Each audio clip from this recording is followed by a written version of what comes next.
ESG is strategic, and hence do we ask a question today to ourselves, was CSR not? It was also. But how we pull in the CSR out of ESG and make it very integrated and very strategic, that should also be our discussion for the day.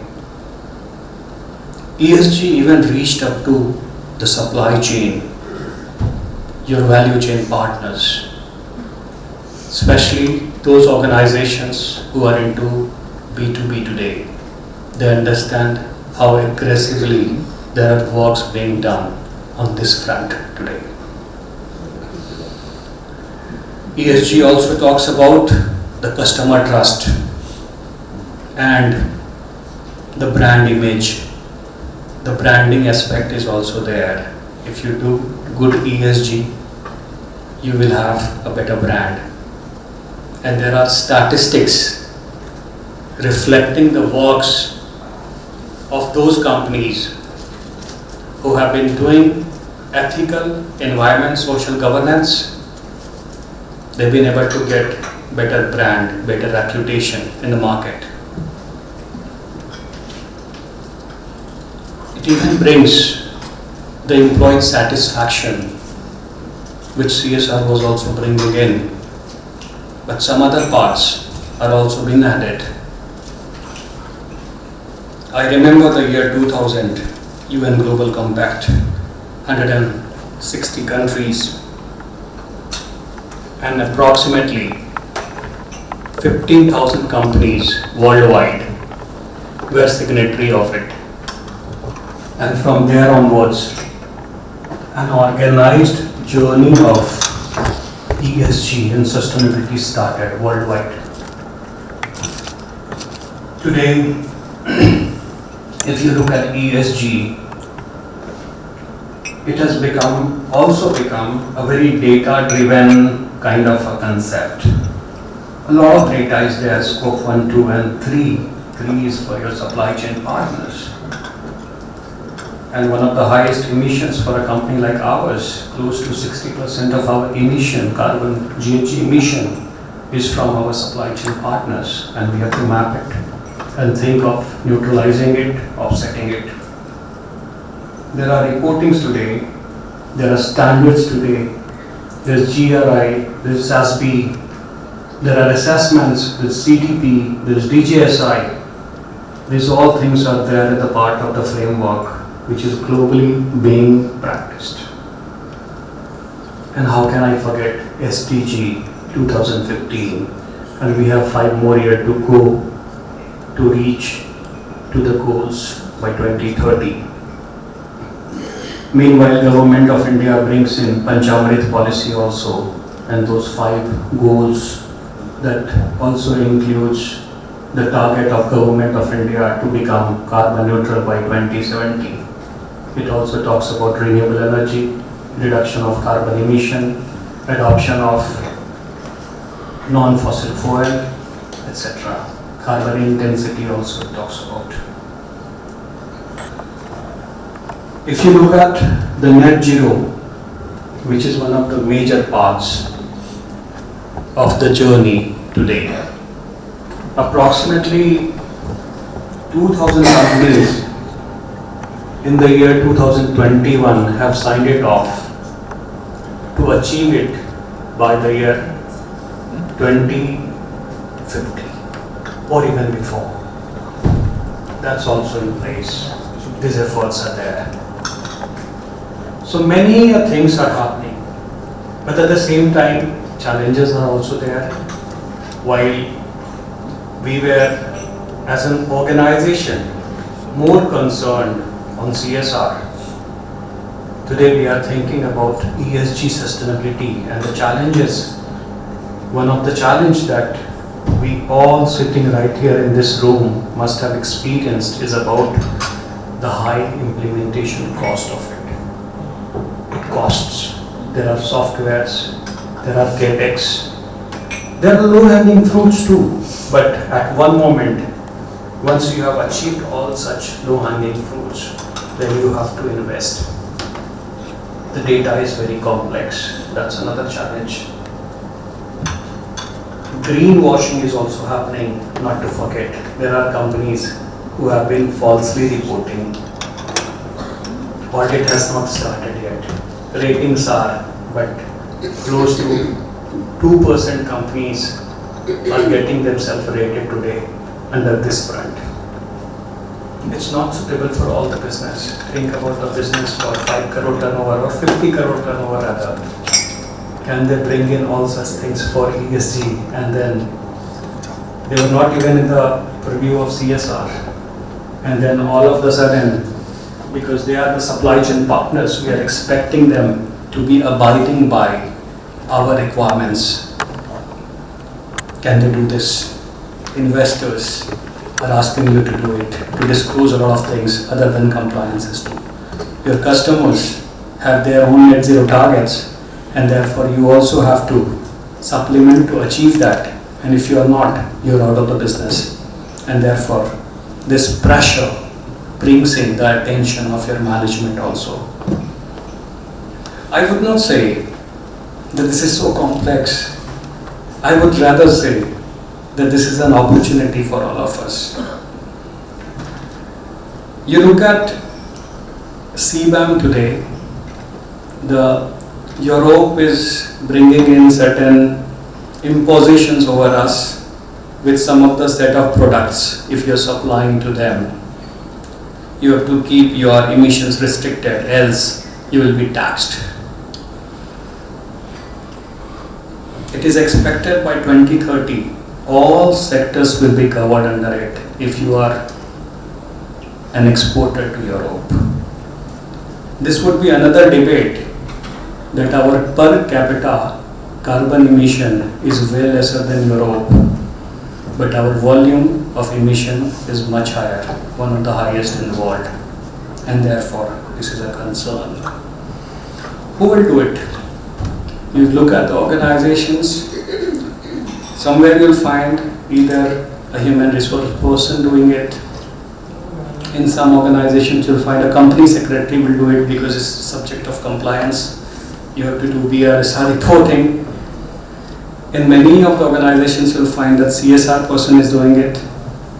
In a very few we have seen the strategy person is also doing it. Who is fit for it? I would not say that anybody is fit for it today. We all have to prepare ourselves, and therefore we are thinking about bringing the alignment of CSR in ESG today. And with today's discussion, I assume that we will try to demystify our roles and responsibility. And if we can play a role of stewards here, if some of us collectively can off and on, formally or informally discuss about these things, that what are the challenges we're facing, how do we bring in and align CSR with ESG, a lot of problems will be solved. And I'm very sure, very confident that this journey of ESG is going to take a significant space in another 3 to 5 years, and many more compliances and reportings are also likely to come. Moreover, we have to make a better place to live for all of us. With these words, I would stop here. My 10 minutes are completed, and I would request all of you for a very productive, very engaging, very bottom to heart kind of feel to share for the day. Thank you very much.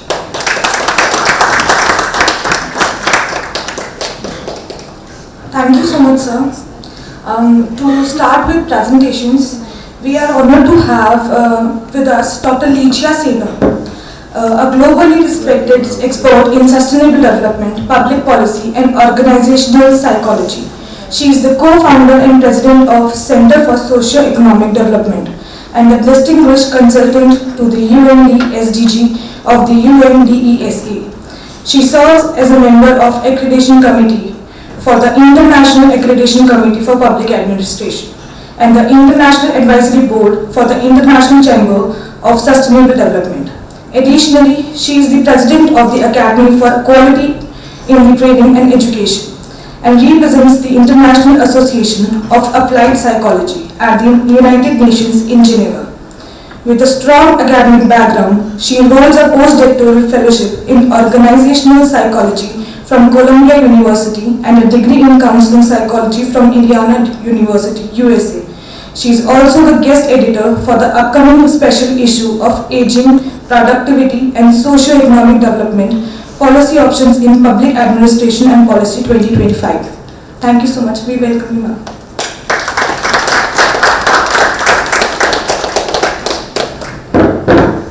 Thank you very much for your very kind and thorough introduction. I would say that with age, the benefit is that your short bio becomes very long. Okay, I wanted to first thank Mr. Praveen Khan for your kind hosting of this conversation. It is really a great pleasure to be able to be here. And I also wanted to say a word of thanks to our old friend, Mr. Mohi Gandhi. You know, indeed, we have been traveling together through the development trajectory of India since the, I would say, early 90s, no? 20 years. 20 years, okay, so early 21st century. And he is one of the persons that Ramon and myself admire very much because he has been, through his own activities and behavior, demonstrating what it could be as a social entrepreneur who does not necessarily directly generate monetary profit, but he has, you know, in many ways have, you know, sort of opened up new space for conversation. So it's an honor to be friends together for so long. Let me sort of go straight to the point because I was very impressed with what Mr. Khan shared before. You know, it shows the community here already reached a certain level of understanding. And also with, you know, he highlighted the traditional knowledge, the Indian way of doing social responsibility. So I think, you know, there is a lot to be said. We were here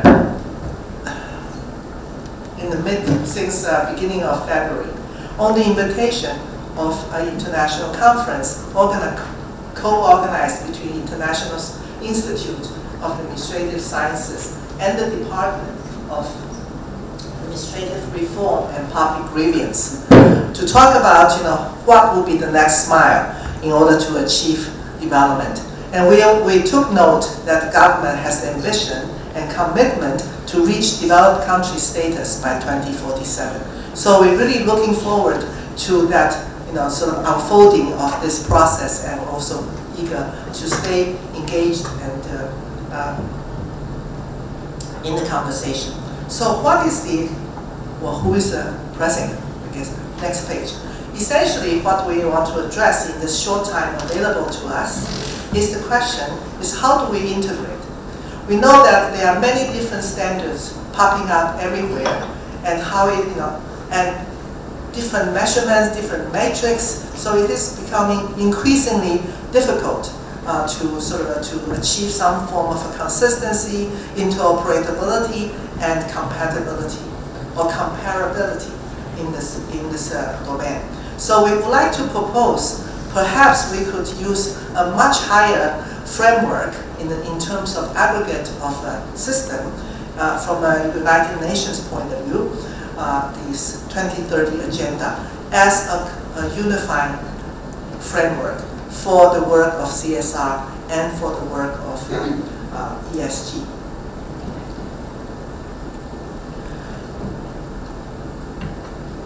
Oftentimes we still hear that CSR is operating in silos, and in some ways it's part of the nice to do or reputation type of activity, but it's not really core of the DNA of our corporation.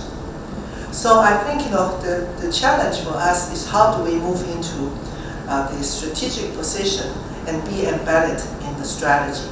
ESG, because it's a financial implication, and therefore, you know, it is much more sort of visible and significant. But can CSR be part of that story? And that is the question. And I think what we want to do to ask the question is, why do we want to bother? because without CSR, without ESG, we could still so more or less living okay. So increasingly, the discussion is really about license to operate. This has been launched by the UN Compact, the Global Compact, where you heard from Mr. Curran that many companies, corporates, are directly engaged in this. But I think there's another organization that might be of interest that you want to consider to be part of, is the World Business Council for Sustainable Development, if you are interested in that. Because they are really at the leading edge of pushing the corporate community to become more socially responsible and environmentally conscious. And to really think that business is not just about doing business. Business is about good corporate citizenship. And of course, the regulatory environment is also changing, especially European Union. But of course, we did not expect that things like sort of environmentally friendly regulations or corporate sustainability regulations will become one of the trade topic. And this has, because of the new government inside of the coming, and so we see that it has become one of the key topics. So we do not know what will happen, but it doesn't matter what kind of wind that international geopolitics is going to, which direction is going to blow. What will happen is that we know that our planet is under trouble, and we can no longer sort of ignore it and pretend it's not going to happen. And it's not everybody's privilege to go to Mars. So I think we have to accept the reality that we're stuck. And so how can we put our brilliant minds and also brilliant corporations together to look for a way out? At the same time, not at expense necessarily at the profit, but maybe we are talking about a different kind of profit expectation. So why convergence between the CSR, ESG, and SDGs are important? Because it offers possibilities to be more efficient and effective in terms of our effort of contributing to the social well-being, environmental soundness, and also potentially sort of sustainability of not only our business but also our community. And we will see that there are discussions increasingly saying that we should consider the business outcome not only from a financial monetary aspect, but also start to address the immaterial aspect. And you can see some of the reporting requirement is start to ask that question. Of course, that makes measurement more difficult. Cost of compliance or reporting has been one of the major lemons of corporation or business, especially for small-sized business. They do not have not only the financial resources, but also human resources. So how can we make this exercise less redundant, less repetitive? And that's also a key reason for convergence. So what will be the strategic and the path to the strategic embeddedness? From our perspective, is to say, let's use the language, the framework offered by the 2030 Agenda and its SDGs as the way to enter. We have to keep in mind, this is in contrast to previous UN Convention, Declaration, and many other sort of agreement. Since 2000, UN has adopted a management by objective approach, meaning it is not sufficient to say this is what we intend to do, but also clearly list and agree on specific targets and measurement. And also, since the Millennium Development Goal, the 2030 Agenda has a formalized reporting mechanism. So every year in July, countries volunteer to come to New York at the high-level political forum to report what they have done. Take Switzerland, for example. Switzerland has already reported 3 times. The first time is about talking about where we are, the baseline. The second time is to say what we want to strategically achieve. So not all the 169 targets or 232 indicators will be applicable. Country can decide where you go first, and then to sort of continually engaging the whole agenda. Ramon will talk about how difficult it is to try to tackle the 2030 agenda as a whole, even though it's necessary. And so, under this approach, data has become one of the primary currency in terms of looking at policy effectiveness. And that brings the possibility to use suggested, accepted, understood common set of indicators to start to help us to interpret the ESG and CSR. And that also makes it a company, high-performance company in India comparable to a high-performance company in Europe or any other place under the sun. So I will just sort of propose a very simple diagram saying now we have a very dynamic interaction and possibilities between three major instruments. These three major instruments informs, next please, next. Okay, so between the three instruments, I will say, click again, the relationship could be looked at this way. CSR and ESG, could be having a positive interaction.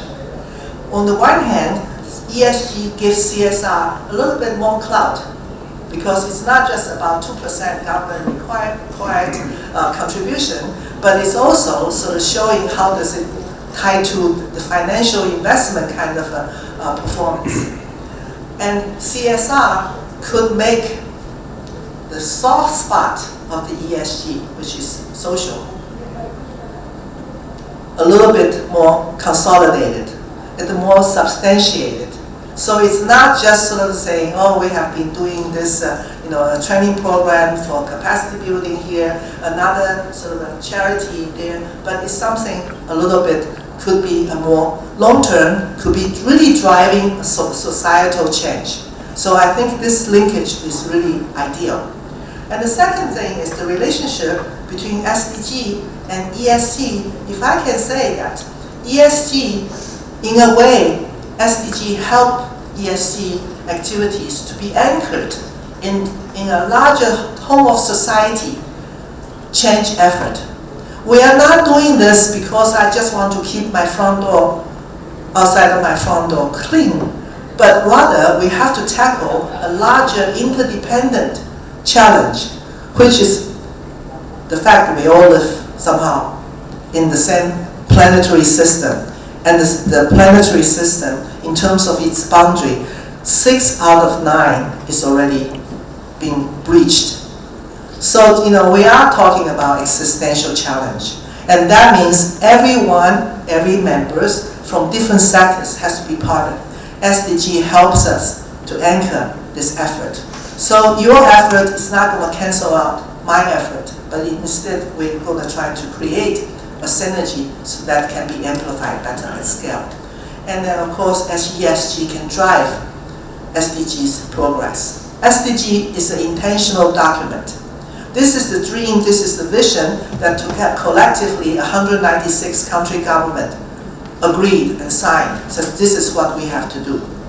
However, it doesn't have sufficient instrument and sufficient machinery to actually drive it. ESG offers a very important instrument for that purpose. And then the relationship between ESR and SDGs, of course, it is very clear. CSR can also advance the very challenging issue such as SDG 1, poverty reduction. Your government mentioned during the conference that I just said about reduction of 27 million poor, but there are still quite a few million outside of that still waiting to be lived out, the abject poverty. Just like China, with equal amount of population, they have been trying for many years, but they still have 70 million remaining, which is so entrenched, it is very difficult.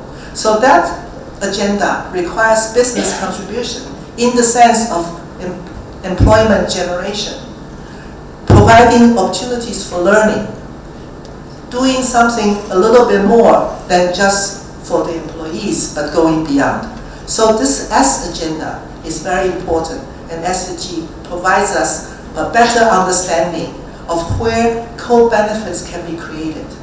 Nobody wants to sort of continue just to give money. Everybody wants to say, my money leads to good outcome with a significant, meaningful, visible, measurable contribution to a greater good. And I think that